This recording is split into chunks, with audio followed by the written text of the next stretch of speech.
좋은 아침입니다. 아침의 하나를 뉴스 종합 비타민 아침의 매일경제 김은미입니다. 꼭 필요한 뉴스만 콕콕 집어서 전해드리겠습니다. 시작해볼까요?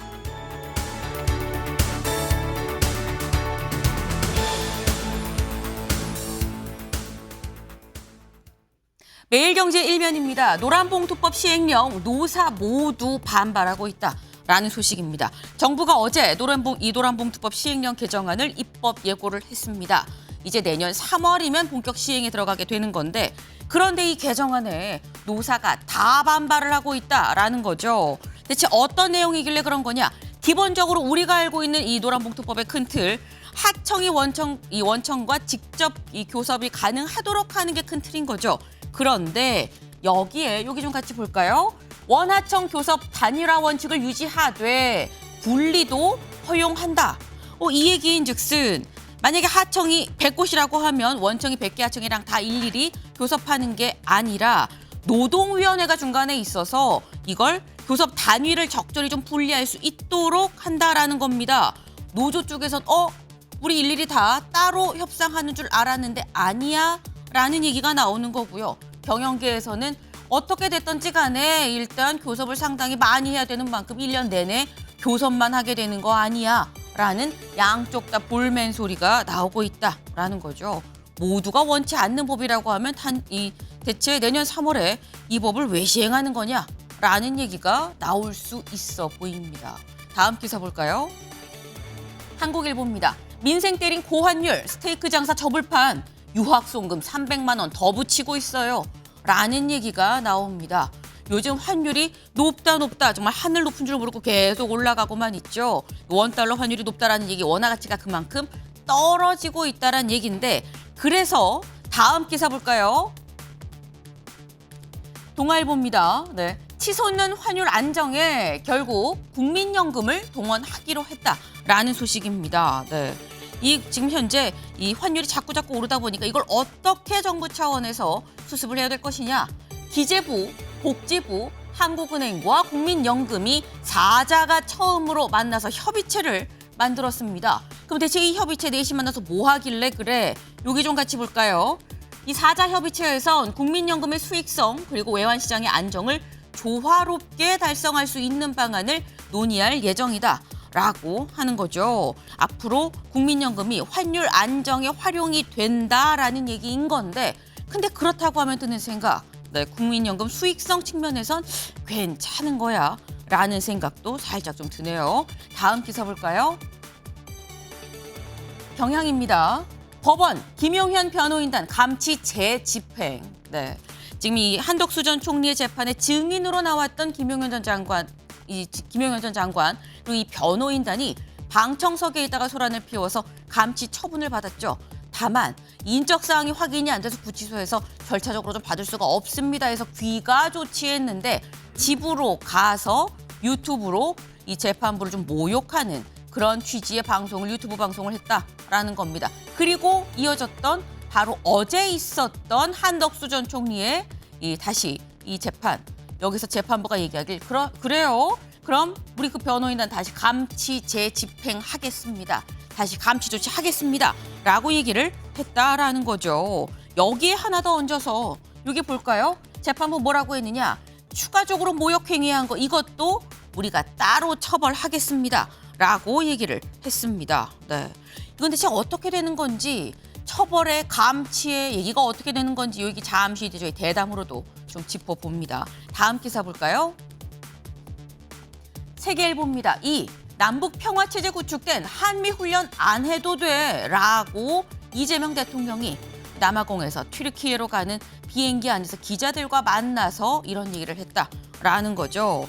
이 얘기인즉슨 한미훈련 할 수도 있고 안 할 수도 있고 좀 가변적인 겁니다 라는 내용이 포함이 돼 있는 거죠. 북한이 늘 꼬투리를 잡는 게 한미연합훈련인데 이거 상황에 따라서 할 수도 있고 안 할 수도 있고 라는 메시지를 던진 겁니다. 아직 북한의 반응이 나오지 않았는데 북한의 앞으로 나올 반응이 상당히 좀 주목이 되네요.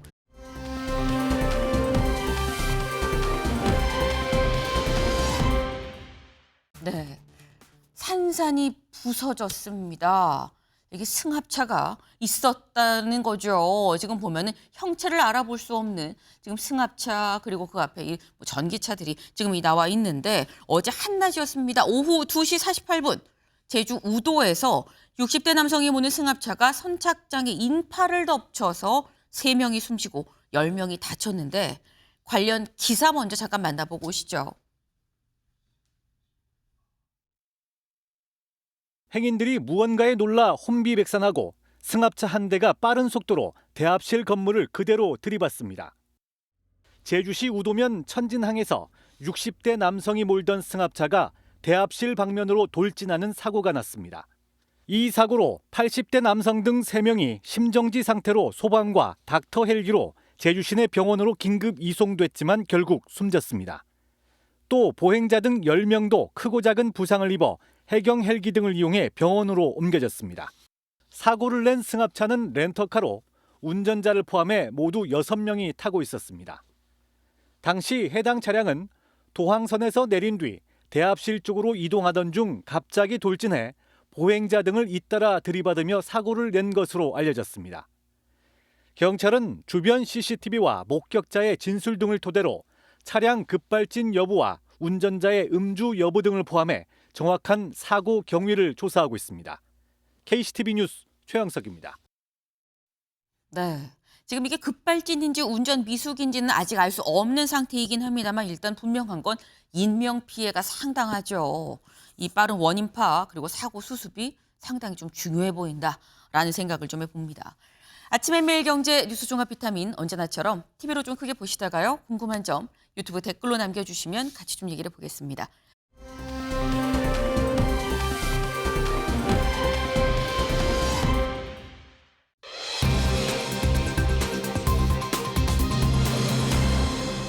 이순재 별세입니다. 이순재 씨가 별세했다는 소식이 오늘 새벽에 들어왔습니다. 같이 보시죠.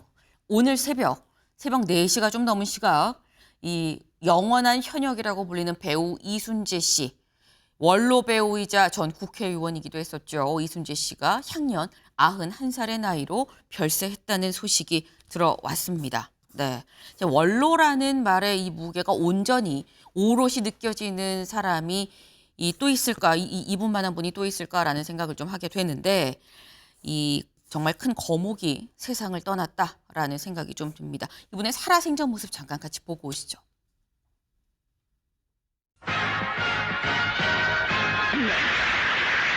100g을 사시면 프림 100g을 드립니다. 맥주는 정말 맛있는 커피입니다. 또 쑤시야? 아유, 결려? 근데 근데 야, 팍팍 해내야지. 택배 좀 보내줘. 편의점 다녀오겠습니다. 아니 택배부터 보내라고. 네, 편의점 갔다 온다니까요? 택배 보내도 편의점인 가?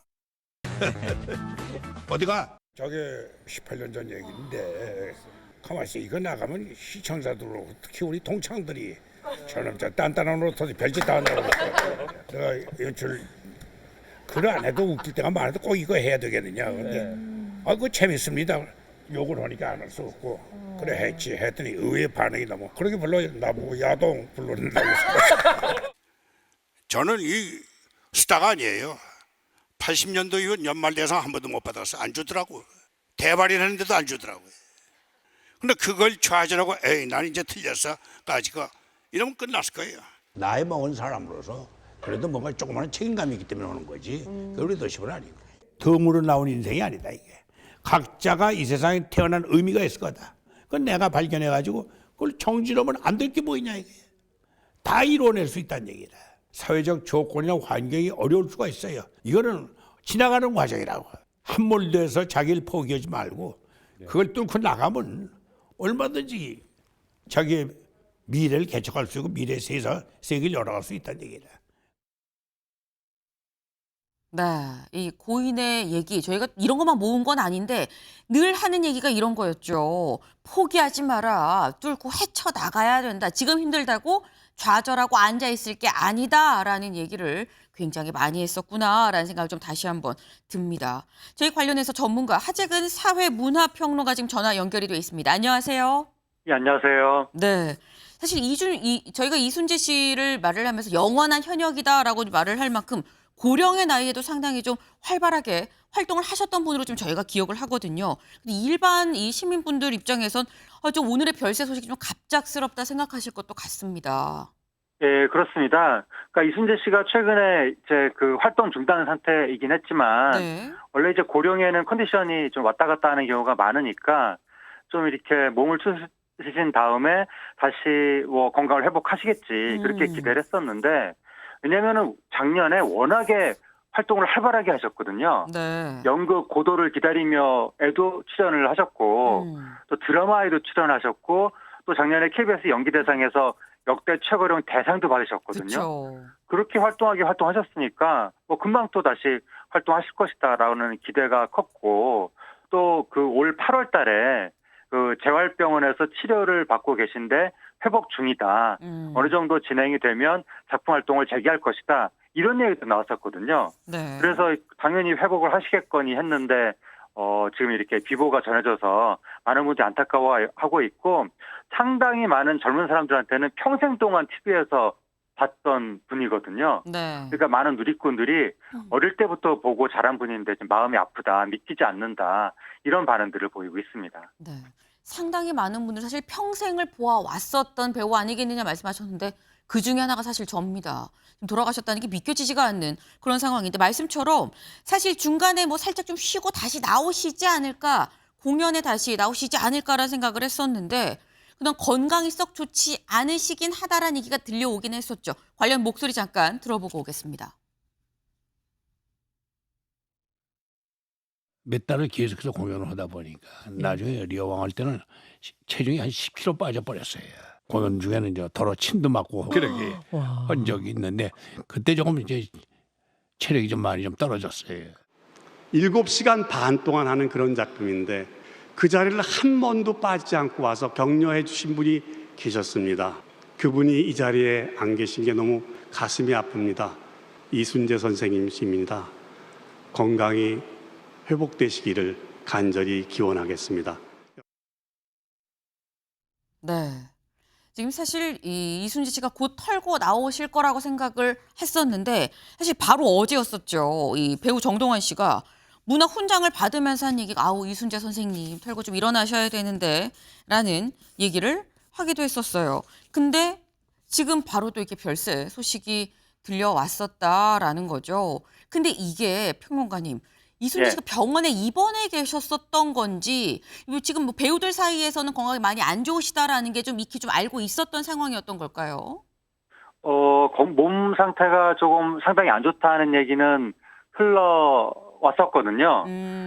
그래도 워낙에 이제 컨디션이 좋아졌다 나빠졌다 하는 경우는 있으니까 다시 쾌차하시겠지라고 생각을 했었는데 네. 어쨌든 상당히 좀 안 좋았던 것 같고 유족들에 따르면 이제 오늘 새벽에 네. 그 조용히 눈을 감으셨다라고만 표현을 했는데 그러니까 그렇다는 것은 특별히 어떤 사고가 있었던 것이 아니라 계속해서 좀 몸이 안 좋아서 뭐 병상에 누워 있으시다가 아마 이제 운명을 하신 것 같습니다.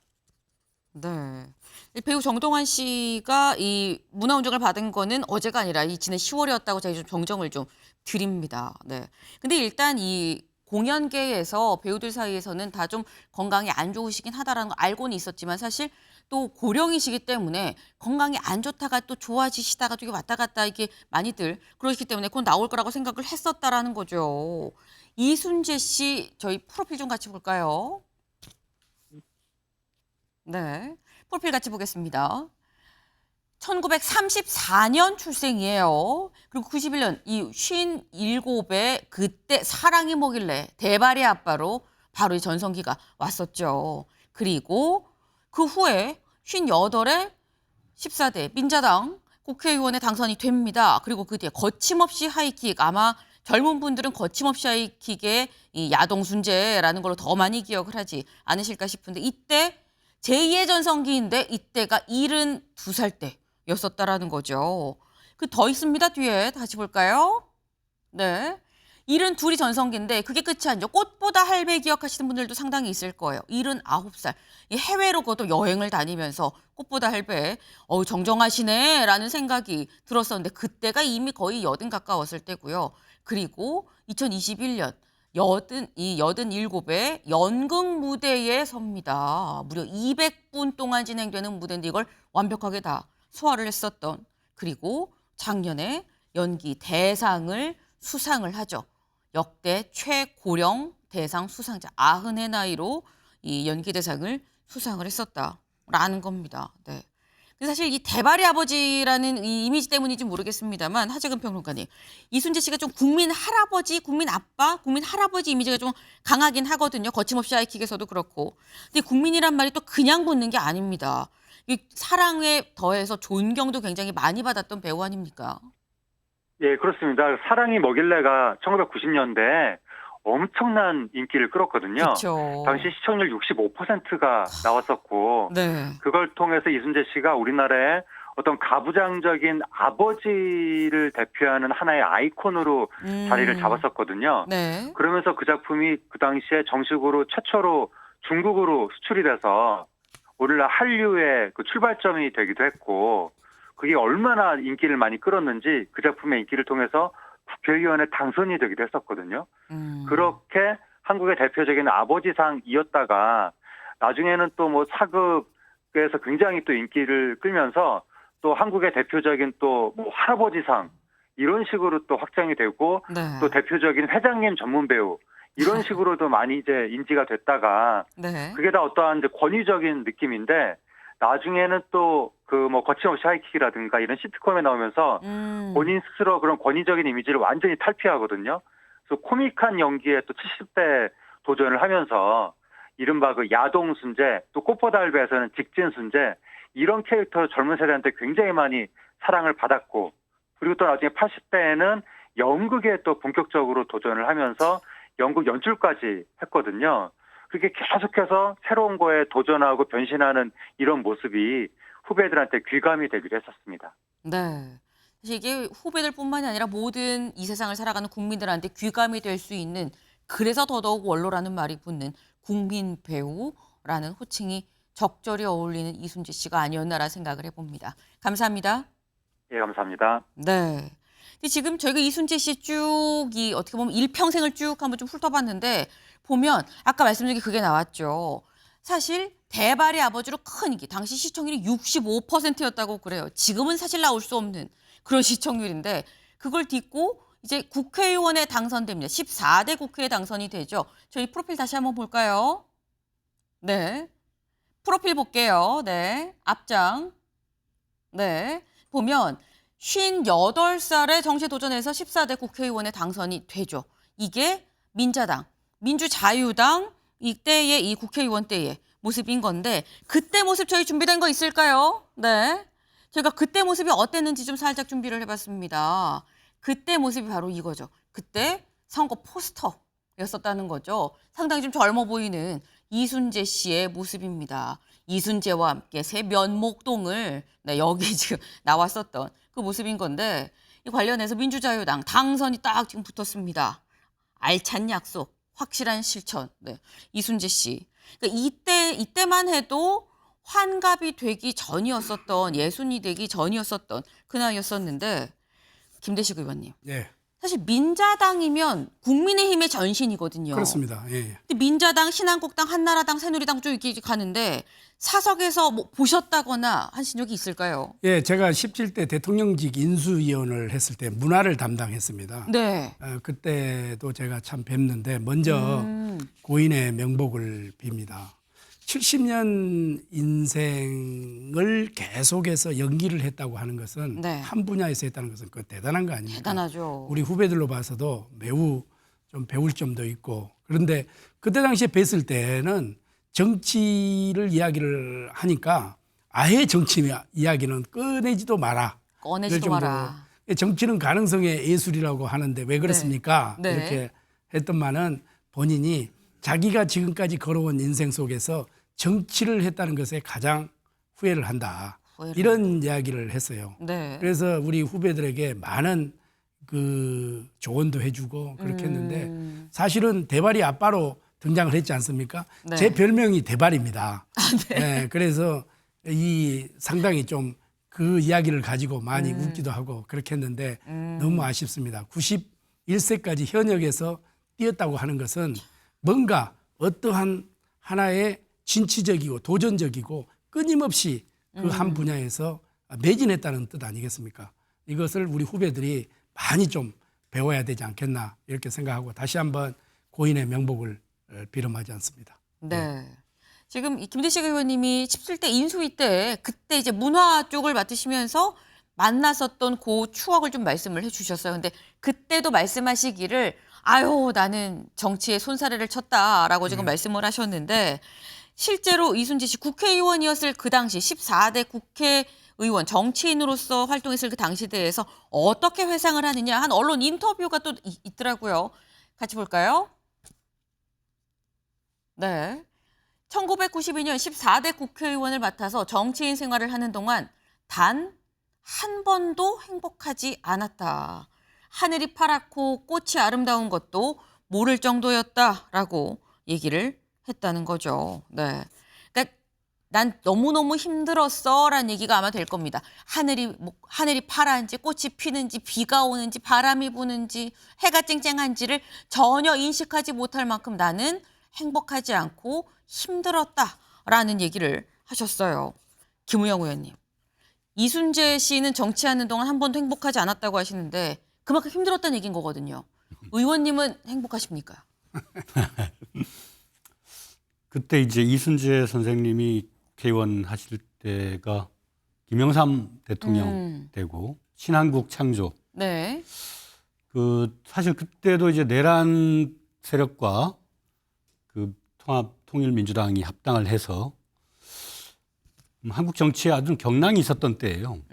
그렇지만 그때는 과거의 구태를 극복하고 새로운 한국으로 나아간다라고 하는 그 비전이 있을 때입니다. 근데 지금 한 30여 년 지나가지고 작년 올해 대한민국을 겪어본 신인 정치인으로서 그때보다 지금이 더 어렵고 힘들지 않나. 그때는 하늘이 파란 것조차도 몰랐다고 하는데 네. 작년 4월부터 올해 지금 현재 일기까지는 글쎄 이 숨쉴 겨를조차 없었다 그런 생각이 들 정도입니다. 네. 네. 그 가장 결정적인 게 그 뭐 비상계엄과 내란 뭐 이런 국가적 사태 속에서 그나마 큰 불행으로 이어지지 않도록 국민들이 뛰어나오고 또 절제하고 이런 것들이 과거 선배들의 그 나름의 어떤 고통과 어려움 속에서도 남겨준 유산이 아닌가 그런 측면에서 이순재 선생의 그 당시의 고통도 지금으로 치면 거름이 되지 않았나 이런 생각이 듭니다. 네. 이 별세 소식이 좀 안타까운 마음에 더해서 어떻게 보면 후배도 의원으로서의 마음을 또 같이 좀 전하신 게 아닌가라는 생각이 좀 듭니다. 이순재 씨 91살의 나이로 지금 세상을 떠났죠. 이제는 이순재 씨가 남긴 작품으로 이순재 씨를 좀 추억을 해야 되지 않겠나라는 생각이 드는데 안타까운 이 별세 소식이 어제 또 있었습니다. 한겨레 기사 같이 볼까요? 네. 명랑운동회 진행 변웅전 전 의원 별세. 네. 변웅전 전 의원이 별세했다라는 소식입니다. 아나운서 출신이었었죠. 아나운서였다가 국회의원으로 했었던 이 변웅전 전 의원. 지난 23일 밤 85세 나이로 별세를 했습니다. 변웅전 전 의원의 그 프로필을 좀 같이 볼까요? 네. 프로필 같이 보겠습니다. 네. 1940년 충남 서산 출생입니다. 그리고 KBS 아나운서, 이때는 KBS 중앙방송국이었을 거예요. 그 다음에 중앙방송국 아나운서로 입사를 해서 그 뒤에 MBC로 옮겼죠. 그리고 난 다음에 우리가 지금 제목에서 본 명랑운동회를 좀 진행을 했었고 그 뒤에 정치 쪽으로 입문을 합니다. 정계 입문. 그때 자민련, 자유민주연합 창단준비위의 이 대변인으로 정계 입문을 하고 그 뒤에 15대, 16, 18대 계속 이 충남 서산 태안에서 국회의원을 했고 이후에 자유선진당 대표까지 했었죠. 그 이후에 이제 이 정계에서 살짝 좀 물러나 있었는데, 네, 이 오늘이 아니죠. 오늘이 아니라 23일, 네, 향년 85세 나이로 별세했다라는 소식을 저희가 전합니다. 사실 아나운서였었던 시절보다는 정치인이었었던 이 기간이 훨씬 길기 때문에 국회의원 변웅전으로 기억하시는 분이 훨씬 더 많지 않을까 싶어요. 김대식 의원님. 네. 자민련, 자유한국당 네. 대표를 결국 마무리를 지금 했는데 역시 또 국민의힘 쪽 선배님이시기도 해요. 그렇게 따지면. 그럼 일찍 인수위에도 계셨고 하니까 예, 만나보신 적 있나요? 예, 저도 만나뵌 적도 있고요. 네. 이분은 어떻게 보면 정치를 안 했으면은 오히려 더 국민 스타로 좀 등장했지 않을까 이렇게 생각을 하는데 자민련이 이제 김종필 전 그렇죠. 총재를 중심으로 해서 이제 창당이 됐거든요. 그 이후에 이해창 총재까지 오면서 선진당 대표를 자유선진당 대표까지를 했어요. 그러나 이분이 조금 나이 드신 분들은 이 아나운서로 상당히 기억을 많이 해요. 정치인보다는. 그렇지만은 이분이 오히려 정치를 안 했으면은 향년 85세가 아니라 우리 이순재 선생님처럼 90이 넘게 사셨을 건데 좀 안타깝고 본인도 삼선의 국회의원을 했지만은 실질적으로 그때도 굉장히 험난한 시절이었고 마음 편치 못한 그런 시절이었다 이렇게 보고 네. 이 정치라는 게 그렇잖아요. 늘 국민과 또 국가를 위해서 봉사를 해야 되지만은 또 한쪽으로서는 국민들에게 지탄을 받고 욕을 먹는 자리 아닙니까? 그러나 누군가가 또 정치를 해서 또 대한민국을 이끌어가야 되는 네. 이런 입장이기 때문에 우리 국민들은 이 이순재 선생님이라든지 변웅전 선생님들 이 두 분을 보내면서 상당히 그러한 문제에 대해서 많이 생각하고 연예인이 더 나았느냐, 앵커가 더 나았느냐, 정치인이 더 나았느냐. 그러나 그 각 분야에서 이분들은 최선을 다해서 열심히 국가와 국민을 위해서 봉사하면서 살아왔다. 이런 점에서 참 언제 떠나도 결국은 인명은 제천이기 때문에 네. 떠나는데 참 아쉬움이 후배들로 봐서는 굉장히 있다. 이렇게 생각하고 두 분이 참 거목이 졌다. 그리고 다시 한번 두 분의 명복을 빌고 이 두 분의 뜻에 네. 그분들이 못했던 이것은 우리 후배들의 목이다. 저는 이렇게 생각을 하고 더 열심히 해야 되겠다. 이런 생각을 하고 국가와 국민을 위해서 봉사하겠다. 이런 다짐을 해보는 그런 시간인 것 같네요. 네. 사실 굉장히 다양한 영역에서 두각을 드러냈었던 그게 뭐 이 어떤 진행이나 아나운서로서나 아니면 배우로서로나 아니면 국회의원 정치 쪽으로서로나 다방면으로 좀 두각을 드러내고 국민들한테 큰 영향을 미친 큰 거목이 졌다라는 말씀이셨습니다. 사실 말씀처럼 만약에 정치를 안 하셨으면 더 오래 살지 않으셨을까라고 말씀하신다는 얘기는 그만큼 정치가 하는 게 쉽지 않다라는 이 반어적인 또 표현이 아니었나라는 생각이 드는데, 근데 저희가 이 안타까운 별세 소식을 지금 이순재 씨 여기에 이 변웅전 전 의원에 이어서 사실 어제도 저희가 전해드린 적이 있어요. 바로 남포동 씨죠. 남포동 씨 오늘 낮 12시에 발인이라고 합니다. 네, 원로 배우. 그래서 저희가 참 안타까운 소식을 지금 벌써 3명째 이렇게 전해드리는데 요즘 한창 날씨가 살짝 따뜻했다가 추워졌다가 좀 왔다 갔다 좀 합니다. 근데 이럴수록 정말 환절기 이럴 때 어르신들 감기도 조심하셔야 된다라는 말씀을 좀 같이 드리네요.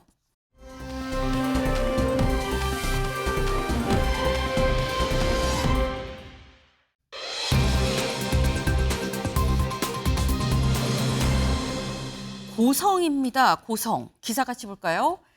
정면전서 절차적 정당성 훼손. 정청래롤 결정 일주일 미뤘다라는 소식입니다. 정청래 대표가 더 이상 미룰 수 없습니다라고 얘기를 하면서 강하게 드라이브를 걸었던 당원 1인 1표제. 이게 지금 내부에선 정청래롤 아니야라는 정청래룰이라는 얘기가 좀 나오고 있죠. 그래서 반대의 목소리가 좀 나오고 있는데 이 반대의 목소리 어제 최고위에서 정 대표 면전에서도 터져나왔다라는 겁니다. 직접 들어보실까요? 당대표 최고위원 선출 시 대의원과 권리당원 1인 1표제 도입에 대한 논란이 커지고 있습니다. 민주당이 지난 수십 년 동안 운영해온 중요한 제도를 충분한 수기 과정 없이 단 며칠 만에 밀어붙이기 식으로 폐지하는 게 맞느냐 하는 문제 제기입니다.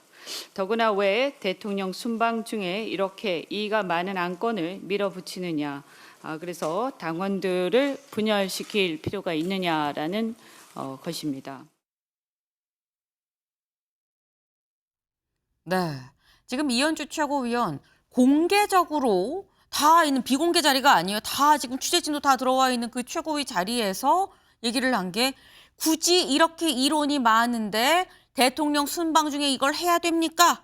라고 또 얘기를 했습니다. 김우영 의원님. 사실 이게 이 정 대표 입장에서는 살짝 좀 아플 수도 있는 부분일 것 같다라는 생각이 드는 게 순방 중에 왜 굳이 이런 걸 합니까? 라고 또 지적을 했거든요. 네, 뭐 이현주 최고의 입장에서는 네.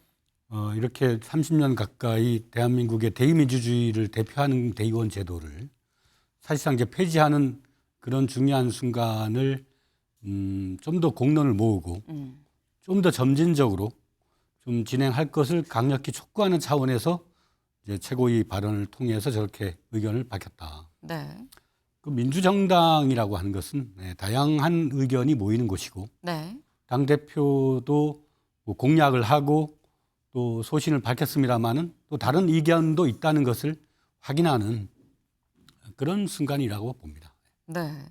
원래 민주정당에서 다양한 얘기가 나오는 거 아니냐라고 말씀하셨는데 김대식 의원님, 다양한 의견이 최고에서 또 공개적으로 이렇게 나오는 경우가 또 흔한 거냐라고도 볼 수 있거든요.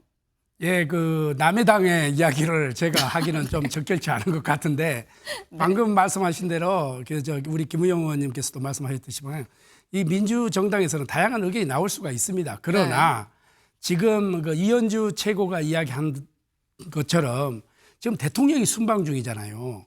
대통령이 순방 중일 때는 대통령실에서는 대통령의 순방 성과를 최대한으로 높이기 위해서 발버둥을 치는 거거든요. 그래야 국민들이 우리 대통령이 해외에 나가서 이러한 결과를 도출했구나. 이런 거 했는데 여기에서 지금 그동안에 계속 수십 년 동안 해왔던 그 대의원표를 1인 1표로 딱 이렇게 전환을 한다? 이러면은 뉴스 메이커가 그쪽으로 쏠림 현상이 있거든요.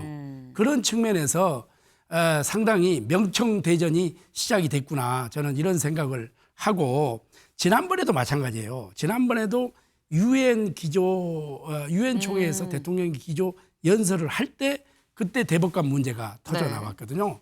이런 부분이 왜 하필이면은 대통령 순방 기간 중에 당 대표가 대통령을 위해서 또 정부를 위해서 뭔가 보조 역할을 해주고 서포터 역할을 해줘야 되는데 이 시점에 이러한 것을 탁 던졌다?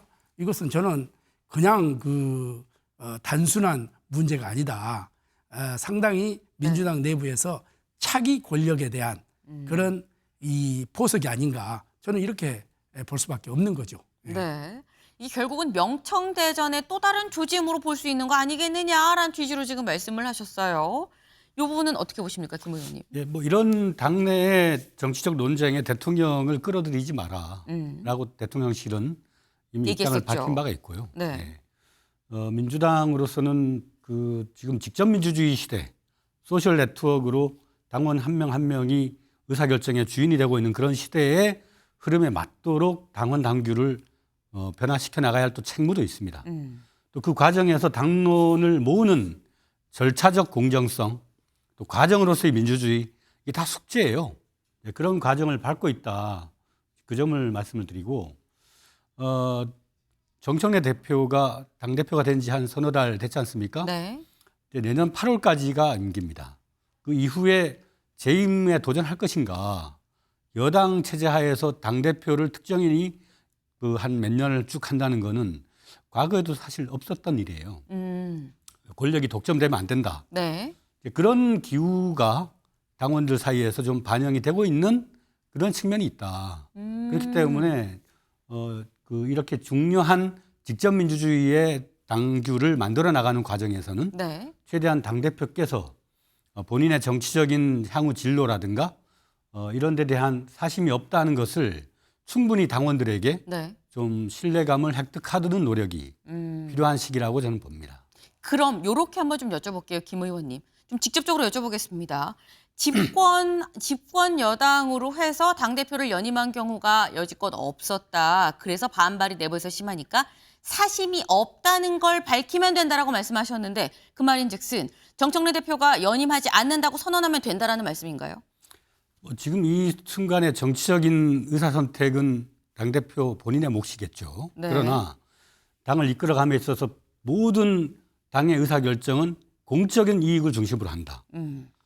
혹여라도 자기의 정치적 세력화 또 세력의 확대를 기도하는 듯한 네. 그런 인상을 보이는 일들은 최대한 절제하고 자제하는 것이 이 복잡한 여당의 환경에서는 리더십의 중요한 요체가 될 것이다. 그렇게 말씀드리고 싶습니다. 조근조근 말씀하셨지만 일단 오해를 불러일으킬 만한 사안은 하지 말아야 된다라는 취지로 말씀하셨어요. 김대식 의원님. 예, 이거를 이렇게 봐야 됩니다. 지난 8월 2일 날 전당대회가 있었지 않습니까? 네. 이때 박찬대 후보하고 1대1 구도로 갔지 않습니까? 그때 누가 봐도 박찬대 후보는 뒤에 이재명 대통령이 뒷받침을 하고 있을 것이다. 이렇게 지금 봤단 말이죠. 네. 그런데 전체로 봐서는 거기에서 조금 나온 표가 대의원표에서 46.91%가 정청래 지금 현재 대표가 나왔고 네. 그다음에 박찬대 후보는 50.09%가 나왔단 말이죠. 그러니까 대의원표 빼놓고는 모든 표에서 압도적으로 이겼어요. 그래서 61%가 넘는 표로 당선이 됐지 않습니까? 네. 그런데 이제 정청래 대표 입장에서는 이재명 대통령의 자녀 임기를 내년 8월까지 채우니까 이 이후에 한 번도 그동안에 연임이 없었다고 하지만은 정청래 대표 입장에서는 내년을 기약할 수밖에 없는 거예요. 그리고 내년에 만약에 당선되면은 천하통일을 할 수가 있는 겁니다. 왜? 다음 23대 국회의원의 공천권을 거머쥐는 거거든요. 그런 입장에서 정청래 대표가 지금 현재 자기가 불출마하겠다? 안 하겠다? 그거는 전혀 저는 아마 누가 말해도 믿지 않을 겁니다. 그래서 정청래 대표 입장에서는 다음 포석을 벌써 띄우는 거예요. 그래서 2026년 8월 이후에 다시 당권에 도전하겠다. 이런 거죠. 지금 그 포석을 지금 하나하나 두고 가고 있다. 이렇게 저는 볼 수밖에 없습니다. 지금 김대식 의원님은 정청래 대표가 아예 나 연임 안 해요라고 말한다고 한들 누가 믿겠냐라는 취지로 또 말씀을 하셨어요. 근데 일단 뭐 다들 약간 결국 정청래 대표의 연임을 위해서 당원 권리당원 1인 1표제를 가는 거 아니야라는 오해를 받고 있는 지금 이른바 정청래 룰 결국 일주일 미뤄졌죠. 왜? 한국일보 기사 같이 볼까요? 어제 당모위가 있었습니다. 고성이 오간여 중앙위 1인 1표제 결정 일주일 연기. 어제 당모위가 있었고 오는 28일에 중앙위원회에서 결정이 되기로 했는데 어제 당모위에서 결정이 된 사안이 아까 조승래 사무총장이 얘기한 것처럼 우리 28일 날 열기로 했던 중앙위 일주일 더 연기해서 좀 더 안에서 논의를 더 해보기로 했어요 라는 겁니다. 그렇다고 한다면 과연 요 일주일간의 시간 지금 딱 일주일 시간에 어떻게 보면 벌었다. 정청래 대표 입장에선 벌었다라고 볼 수 있는데 요 시간 동안 김우영 의원님 갈등이 수습이 될 수 있을까요? 이재명 대표 시절에 네. 그 대의원과 당원의 그 비율을 20대 1로 조정하는 문제도 상당히 오랜 시간 동안 의견 수렴을 하고 그렇게 결정을 했습니다. 네. 이번은 이제 완전히 1대 1로 가는 건데 쾌도난마식으로 이제 진행을 하고 있는 거 네. 같고요. 일주일 연기됐습니다마는 그 일주일 동안에 아까 얘기한 그 제도 그 자체에 대한 불신이라기보다는 그 제도를 활용한 특정인의 당권에 대한 그 강화 그것이 이제 민주정당에 미치는 어떤 악영향 이런 데 대한 우려를 갖고 있는 부분이면 네. 그걸 불식시키기 위한 노력은 일주일 동안에 불가능하다. 앞으로 지속적으로 노력을 해야 될 문제가 아닌가. 특히 당의 대표는 당원들의 의견을 경청하고 현장에서 계속 다양한 목소리를 들어야 할 책임이 있습니다. 그런 지점에서 좀 더 귀를 열고 경청의 리더십을 좀 확보할 필요가 있다 생각됩니다. 네. 일주일 안에 이 사안이 수습되긴 쉽지 않다라는 말씀이신 거죠. 그리고 곧 이재명 대통령도 귀국을 할 겁니다. 향후 이 1인 1표제가 어떤 흐름으로 전개가 될지 주목이 좀 되네요. 다음 키워드로 넘어가 볼까요?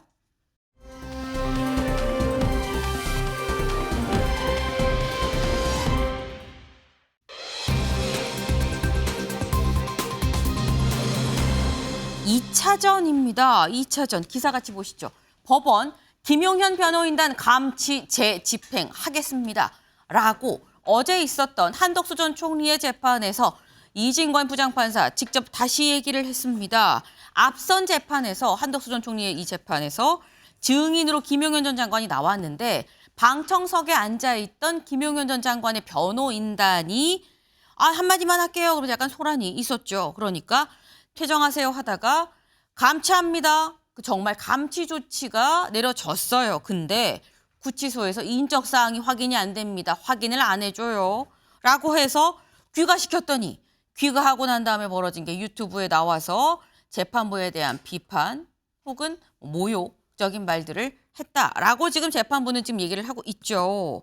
그 후에 어제 처음 열린 이진관 부장판사의 재판이었었는데 이렇게 얘기했다라는 겁니다. 직접 들어보실까요? 그 기존 길에 있었던 재판 과정에서 이제 감치 재판이 있었는데 관련된 감치 결정은 집행할 예정입니다. 그 감치 신문 절차는 비공개로 진행이 되었습니다. 그런데 그 신문 과정에서도 법적 모욕 행위가 있었습니다.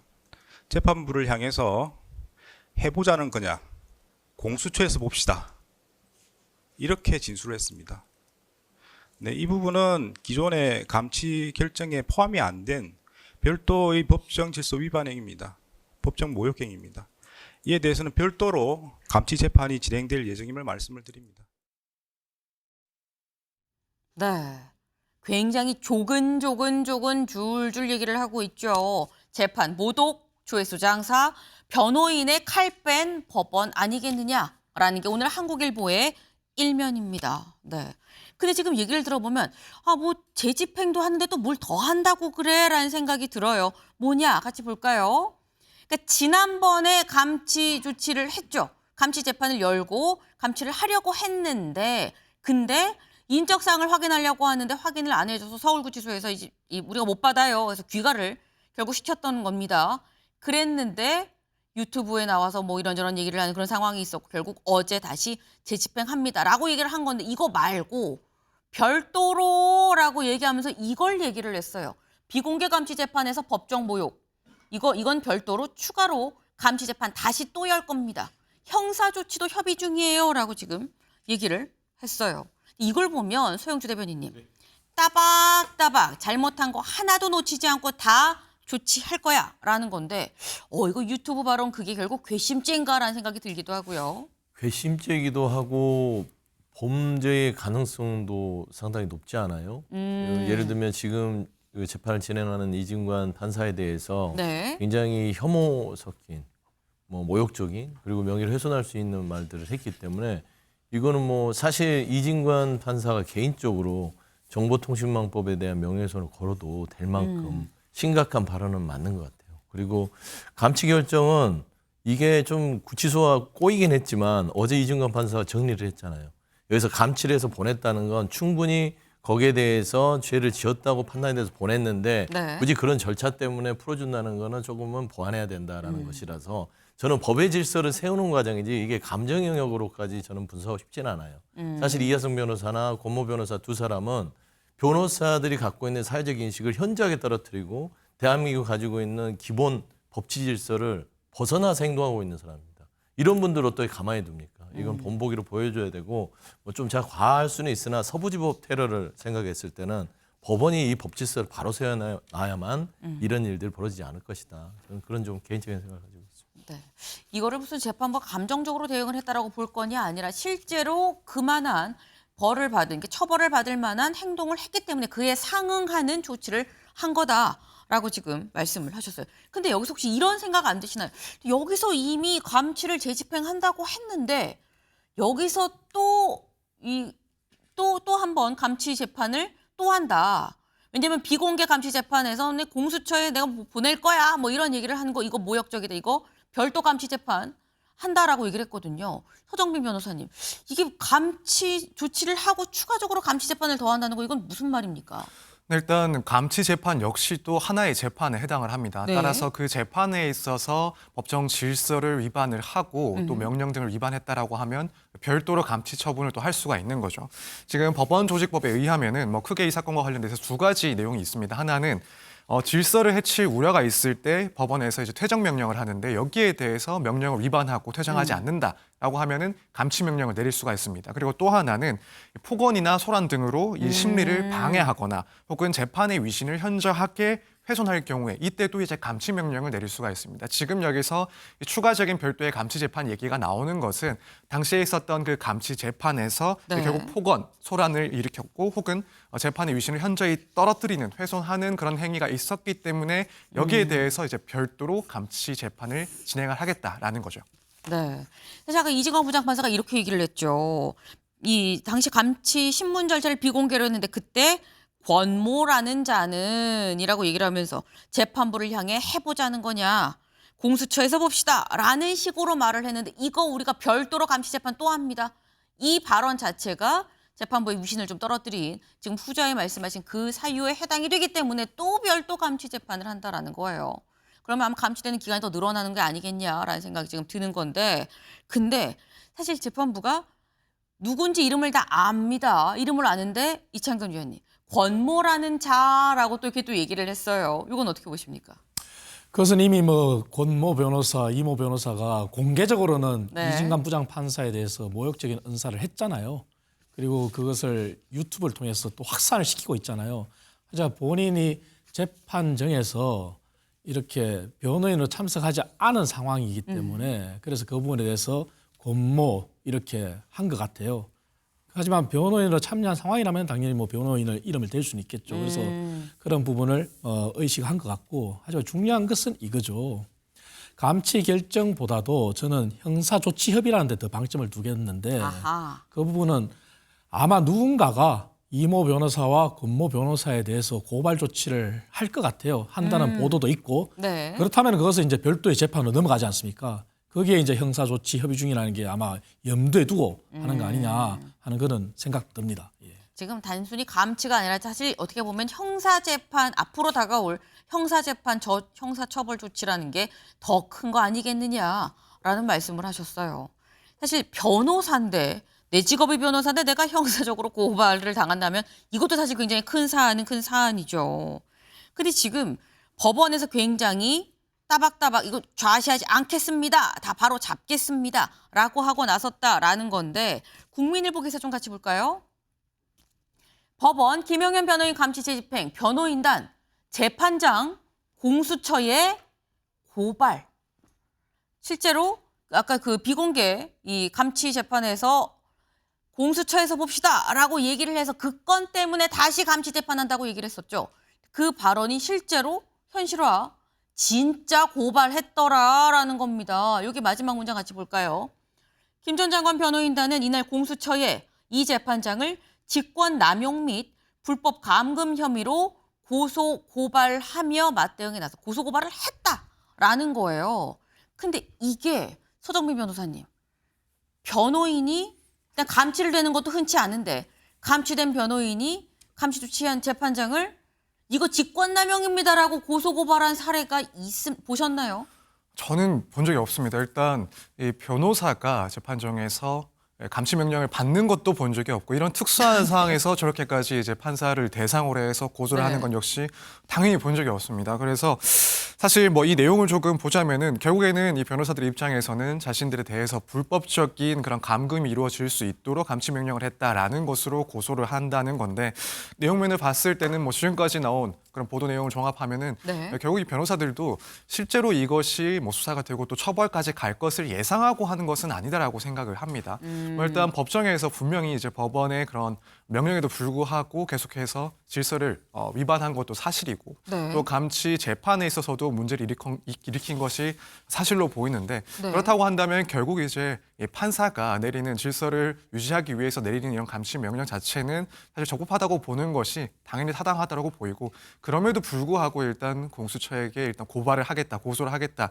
이런 어느 정도 결과는 예상을 하면서도 진행하는 절차들이 아닐까 이렇게 예상이 됩니다. 네. 결국 실질적으로 뭐 공수처에서 무슨 처벌을 이진관 부장판사가 받게끔 하겠다라는 건 아니다라고 이 말씀을 하신 건데, 근데 여기서 드는 의문은 이런 거예요. 이창근 위원님. 어쨌거나 이진관 부장판사가 김용현 전 장관, 자신의 의뢰인 김용현 전 장관을 재판하는 재판부는 아니지만, 하지만 이런 행동이 본인의 의뢰인한테 도움이 되는 행동이냐라는 거죠. 실제 재판 과정에서는 전체적으로 지금 지기현 판사가 진행하는 재판, 그리고 이진관 판사가 진행하는 재판, 크게 두 축이지 않습니까? 네. 그게 김용현 전 장관이 다 연결이 돼 있는데, 하지만 이 변호사가 이진관 부장판사 재판장에서만 이렇게 소란을 피운 건 아니에요. 지기현 판사가 진행하는 재판장에서도 도대체 왜 이러냐 할 정도로 이렇게 지적을 많이 받았단 말이에요. 아마 결코 도움은 되지 않을 거예요. 근데 이것은 가만 보면은 김용현 전 장관하고 얘기가 합의를 해서 이런 행동을 하는 건지, 네. 아니면 변호인의 독자적인 행동인지는 판단할 수는 없지만, 실제 지난 6월 달에 기억하실지 모르겠지만 재판부 기피 신청을 하루에 4차례나 할 정도로 네. 그래서 실제 한 달이 재판이 지연된 적이 있어요. 그때 당시에는 변호인이 법기술을 발휘해서 재판을 지연시킨다는 전략으로 봤는데, 이제는 이게 전략이 아니라 오히려 여론을 조성해서 정말 이렇게 사면 여론을 조성하는 거 아니냐 하는 정도 의심이 가요. 왜냐? 화해의 제스처는 보석 허가라는 얘기까지 공개적으로 했거든요. 그렇기 때문에 지금 현재 여론을 조성하는 데는 일시 도움이 될지 몰라도 재판 과정에서는 결코 이러한 합당한 부분이 아니기 때문에, 불합리한 주장이기 때문에 도움은 되지 않을 거다, 그렇게 봅니다. 네. 이런 게 도움이 되겠냐. 그리고 내가 볼 때 이런 식으로 좀 무리한 행동을 하는 것 자체가 김용현 전 장관의 사면을 염두에 두고 하는 얘기 아니겠느냐. 재판부랑 다시 화해하고 싶다는 얘기도 하지 않았느냐라는 건데, 재판부와 다시 화해하고 싶다라는 요 얘기 어떤 맥락에서 나왔는지 직접 들어보시죠. 힘없는 윤 대통령이나 김용현 장관이나 이렇게 막 인질로 삼고 절차를 강행해서 저희한테 변론을 강요합니다.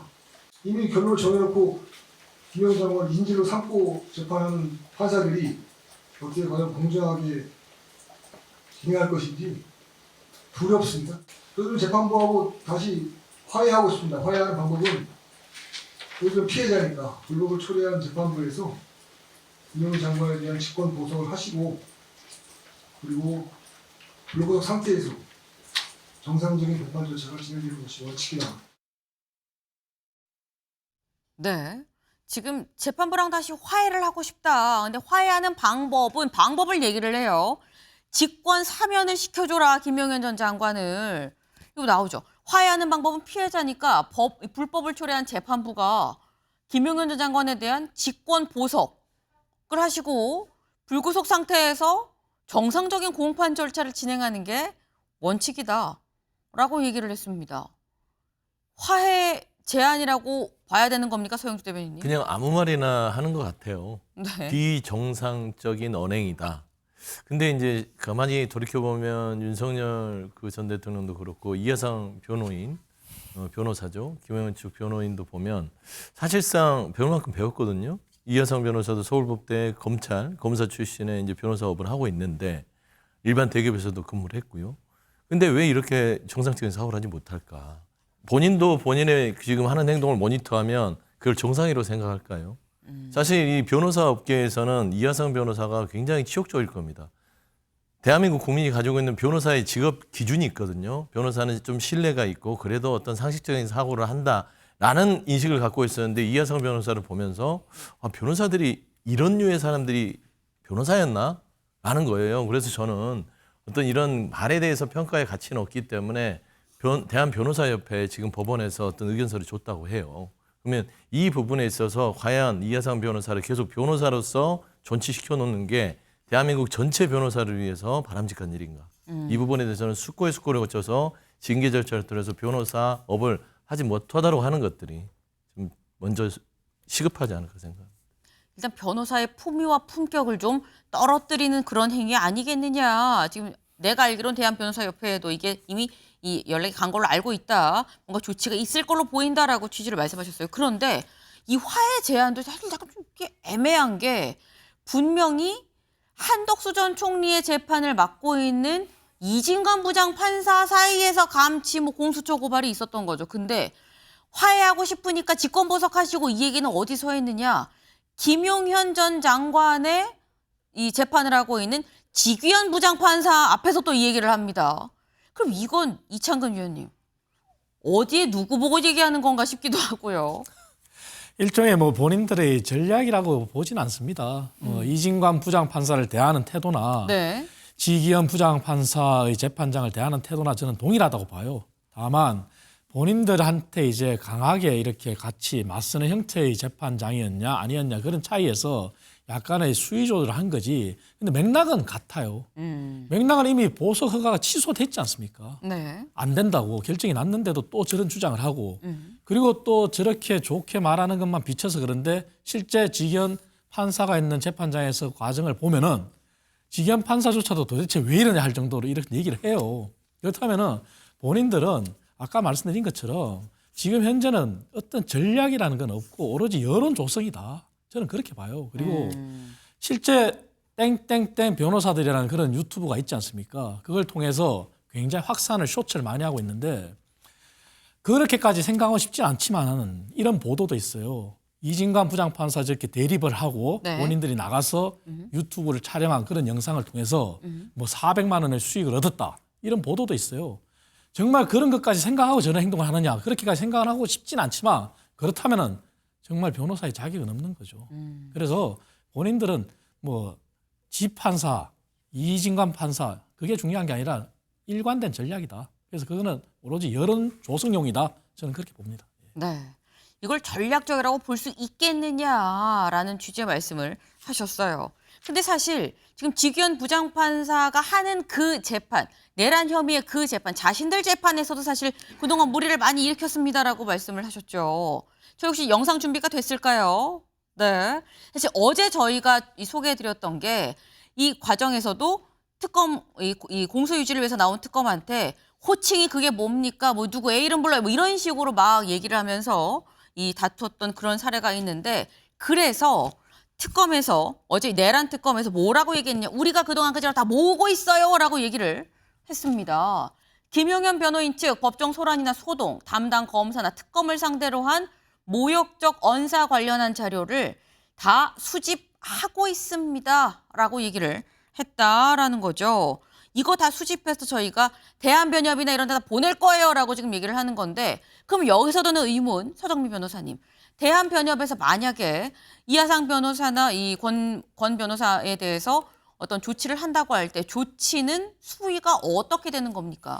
일단 일반적인 그런 징계 수준과 마찬가지로 이제 가벼운 네. 뭐 견책부터 해서 최대한 영구 제명까지도 가능합니다. 그 사이에 제명이 있는데 제명 네. 같은 경우에는 이후에 5년 이후에 다시 한번 등록을 해서 변호사 활동을 충분히 할 수가 있고 네. 이 최고 수위에 해당하는 영구 제명 같은 경우에는 말 그대로 앞으로 영원히 이제 변호사 협회에 등록되지 못하는 그래서 사실상 변호사 업무를 보지 못하게 되는 네. 수준까지도 징계를 할 수가 있습니다. 따라서 일반적으로 우리가 뭐 일반 회사에서 징계를 내리듯이 다양한 종류 그리고 가장 최대한의 그런 징계는 변호사직 자체를 수행하지 못하게 하는 영구 제명까지 있다 이렇게 이해하시면 됩니다.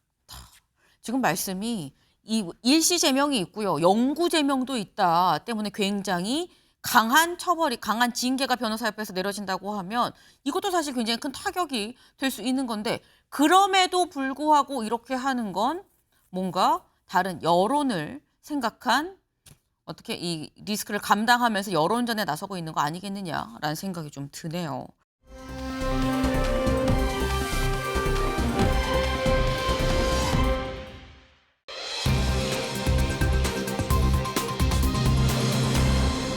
여인형마저입니다. 여인형마저. 기사 같이 보시죠. 여인형, 체포명단 두고 추정 가능한 누군가한테 들은 걸 적은 겁니다. 라고 얘기를 했습니다. 네. 사실 이 윤석열 전 대통령 본인 재판에 앞서서 홍장원 전 이 국정원 1차장이 나왔을 때 직접 신문하면서 뭐라고 얘기를 했느냐. 아니 그거 뭐 여인형 이 사령관 수사의 시효자도 모르는데 무슨 나는 그런 얘기를 안 했는데 중간에 그런 얘기 뭐 이름을 불러주지 않았어요라는 취지로 얘기를 했었죠. 그랬던 여인형 전 사령관이 어제 직접 증인으로 나왔습니다. 그리고 윤석열 전 대통령 직접 신문을 하기도 했다라는 거죠. 뭐라고 얘기했는지 직접 들어보시죠. 대통령도 총장까지 검찰총장까지 지낸 사람인데 저 양반이 도대체 이런 거를 여인영이한테 시키고 여인영이가 저 대통령 지시받아 이런 거를 저 증인한테 부탁한다는 건 이게 좀 연결이 좀 잘 안 되지 않습니까? 어떻습니까? 그 당시 느낌. 예. 일개 군의 삼성 장군인 밤쪽사령관이 이재명 야당 대표, 우원식 국회의장, 한동훈 여당 대표를 체포 구금해서 방첩사 구금시설에 구금하고 심문하겠다고 하는 거는 그러면 방첩사령관 혼자 생각이란 말씀이십니까? 피고인 부하에게 책임을 전가하시는 건 아니죠? 아니 그 얘기를 하는 게 지금 아니에요. 제가 적은 메모가 아니라 제가 들어서 그냥 끄적끄적 적은 겁니다. 네네. 그것도 좀 명확히 해주세요. 제가 스스로 적은 게 아니라 예. 들은 것을 제가 끄적끄적 적은 메모예요. 그러면 요건 김영현 장관으로부터 들었던 이름을 메모한 것인가요? 제가 들은 것을 끄적끄적 적은 것이고, 네. 뭐 누구한테 들었고 하는 것은 뭐 충분히 추정은 가능하시겠지만 그것은 제 형사재판과 관련돼 있기 때문에 증언은 거부하겠습니다. 네, 여인영 전 사령관 이렇게 그 좀 명확하게 해주세요. 네, 제가 그냥 적은 게 아니고 들은 거 적은 겁니다라고 얘기를 해요. 네, 여기 좀 같이 볼까요? 어제 여인영 전 방첩사령관이 나와서 한 얘기, 그 이 체포조 명단에 대해서 내가 들은 걸 끄적인 겁니다. 누구한테 들은 건지 뭐 충분히 추정 가능하실 텐데 하지만 제 재판과 연관이 있어서 그건 진술하지 않겠습니다라고 했는데 이건 서영주 대변인님. 누굴 얘기하는 걸까요? 추정 가능한 그 사람. 추정 가능한 사람은 저기 자료하면 여인영 사령관 앞에 있는 사람이겠죠. 이 군 통수권자 이외에는 그런 일을 지시할 수가 없고 삼성 장관이 김용현 국방부 장관의 얘기를 듣고 이런 엄청난 일을 저지를 수도 없는 거예요. 근데 홍장원 국정원 1차장과의 어떤 증인신문 대질 과정에서 봐보세요. 오죽하면 홍장원 1차장이 그래도 늘 격식을 차리다가 했던 사람인데 피고인이라고 그러잖아요. 전직 대통령에게. 그게 뭐냐면 부하한테 책임 전가시키냐. 왜 그렇게 비겁하냐. 이 얘기거든요. 부끄럽다. 그러니까 결국 이 재판을 보고 여인영 방첩사령관도 다 들었을 거 아닙니까? 그러니까 아까 자료면에서 보듯이 이 부분에 대해서는 내가 혼자 적은 게 아니라 분명히 누구에게 들었다는 것을 분명히 확실하게 해주라. 이거예요.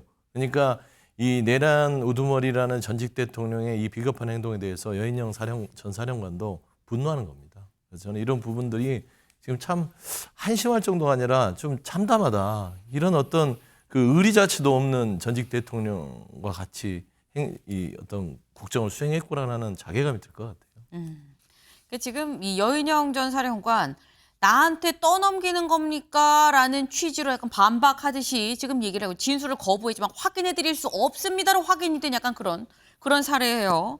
근데 심지어 여인영 전 사령관은 뭐라고 얘기를 했느냐? 어제 나는 반대했어요. 무릎까지 꿇어가면서 라고 얘기를 했습니다. 직접 들어보시죠. 뭐 조금 감정이 격해지셨는지는 모르겠지만 이 나라를 바로잡기 위해서는 헌법이 대통령한테 보장한 긴급 명령권, 뭐 재정 명령권, 뭐 이런 것들이 뭔지를 이렇게 쭉 설명을 하셨고 그 와중에 그 뭐 계엄 이 얘기도 나왔습니다. 그래서 제가 속으로 무슨 생각을 했냐면 국군 통수권자이신데 지금 군이 계엄에 대해서 어떤 상황에 있고 어떤 인식을 갖고 있고 어떤 훈련이 준비가 돼 있고 하는 거를 전혀 좀 모르시는 것 같다는 생각이 들었습니다. 일개 사령관밖에 안 되지만 좀 이제 정확히 말씀드려야 되겠다라는 생각이 그 자리에서 들었습니다. 군의 실태를 말씀드렸습니다. 군은 전시가 됐던 평시가 됐던 계엄 훈련 한 번도 안 해봤습니다. 아무리 헌법이 보장한 대통령이 갖고 계시는 비상조치권이라 할지라 그래도 군은 불가능합니다. 군의 실태를 말씀드린 겁니다. 그럼 제가 왜 무릎을 꿇었을까요? 제가 일개 사령관밖에 안 되는데 대통령님 앞에서 그런 얘기를 하면 제가 뭐가 되겠습니까? 무례한 발언을 내가 했구나 하는 생각도 들고 해서 죄송한 마음도 있고 또 급하게 술도 한두 잔 들어간 게 있어서 감정이 격해져서 제가 무릎 꿇고 그러고 말씀드렸습니다. 왜냐하면 저한테도 굉장히 충격적인 일이었기 때문이죠. 여인영 전 사령관 조근조근 다 지금 얘기를 하고 있죠. 나한테도 충격적인 사건이었는데 일개 사령관이 맞서면 굉장히 무례해 보일 수 있어서 내가 무릎까지 꿇고 말을 했다. 나한테도 충격적인 얘기다. 내가 기억을 명확히 그래서 하고 있다라는 취지로 지금 얘기를 했습니다. 이게 볼까요? 여인영, 윤 작년 5월에서 6월 계엄을 언급해서 불가능하다고 내가 무릎까지 꿇어가면서 말을 했다라는 겁니다. 근데 이게 이쯤 되면 이건 서정미 변호사님, 윤석열 전 대통령 입장에서는 지금 여인영, 요 앞서서 홍장원 증인들이 나와서 직접 신문을 하면 할수록 오히려 본인 변호에는 마이너스가 아닌가 하는 생각이 들거든요. 네, 그런 것 같습니다. 일단 지금 여인영 전 사령관 역시도 일단 사전 모의와 관련해서 물론 자기가 깊이 관여한 것은 없지만은 최소한 그 회동에 있어서 윤 전 대통령이 이런 대통령의 긴급 재정 명령권이라든가 혹은 비상 대권과 관련된 그런 이야기를 했다라고 말을 했었고, 또 한편으로는 자기는 명시적으로 반대를 한 것은 아니지만은 무릎을 꿇고 여기에 대해서 어렵다는 말을 했었다라고 해서 네. 당시 상황에 대해서는 윤 전 대통령이 조금 무리한 발언들이 계속 있어 왔다라는 정도의 취지는 충분히 증언을 했기 때문에 결국 이런 내용들은 현재까지 혐의를 부인하고 사전 모의 역시도 부인하고 있는 윤 전 대통령에게는 상당히 좀 불리한 증언이다, 이렇게 평가를 할 수가 있습니다. 네. 사실 이런 불리한 정황들, 그리고 지금 계엄이 거의 1년이 지금 다 돼가고 있고 그 재판 결과도 나오지 않겠냐라는 얘기가 나오고 있죠. 그러다 보니까 국민의힘에선 이런 목소리가 나옵니다. 직접 들어보시죠. 12월 3일에 그래도 뭐 저는 개인적으로 우리 당이 가지고 있는 생각이 국민분들의 눈높이에 좀 맞춰질 수 있는 어떤 계엄에 대한 어떤 입장 표현 이런 것들이 나올 것이라고 보고 뭐 아직은 조금 이르긴 합니다만 대체적으로 그런 취지의 방향으로 가는 것이 맞겠다라는 것이 제 개인적인 생각입니다. 어떤 의견이 나오더라도 그 부분에 대해서 우리가 충분히 의견을 수렴했다라는 어떤 과정의 의미도 중요하기 때문에 아마 지금 장동희 대표가 그런 작업들을 하는 것으로 저는 그렇게 이해합니다. 국민의힘 내부에서 절연이라는 단어가 지금 나오고 있습니다. 근데 여기에 대해서 윤석열 전 대통령의 변호인 유정화 변호사가 장동혁 흔들지 마라. 윤석열과 절연 선언한다고 지지율이 오를 거란 주장은 경험칙상이고 비현실적이고 공허하다라고 또 얘기를 했습니다. 이창근 위원님. 유정화 변호사는 그냥 윤 전 대통령 부부 변호에 충실하면 될 것 같아요. 국민의힘에 신경 쓰지 말고. 뭐냐면은 박근혜 전 대통령 당시와 지금 현재를 비교했을 때 네. 지금 늦었지만 사실 신동욱 수석 최고위원 그리고 앞전에 재선 의원 4명이 윤 전 대통령과의 절연을 이제 주장했어요.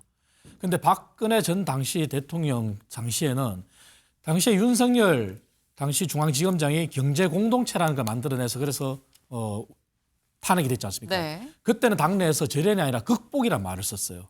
극복. 하지만 지금은 극복이 아니라 절연이라는 거거든요. 극복과 절연의 차이는 간단히 말씀드리면은 경제공동체라는 말도 안 되는 그러한 이유 때문에 탄핵이 됐지만 박근혜 전 대통령의 어떤 업적, 공에 대해서도 인정을 한 게 있었어요. 그다음에 지금은 그 자체가 없다는 거예요. 그렇기 때문에 절연이라는 얘기를 쓰는 거예요. 지금 이 유정화 변호사는 국민의힘 신경 쓰지 말고 윤석열 전 대통령만 신경 써라라는 게 국민의힘의 뭐 대표라고 할 수는 없습니다만 국민의힘의 생각인 걸로 지금 보입니다. 네. 저희가 준비한 소식 오늘 여기까지입니다. 오늘도 좋은 하루 보내세요.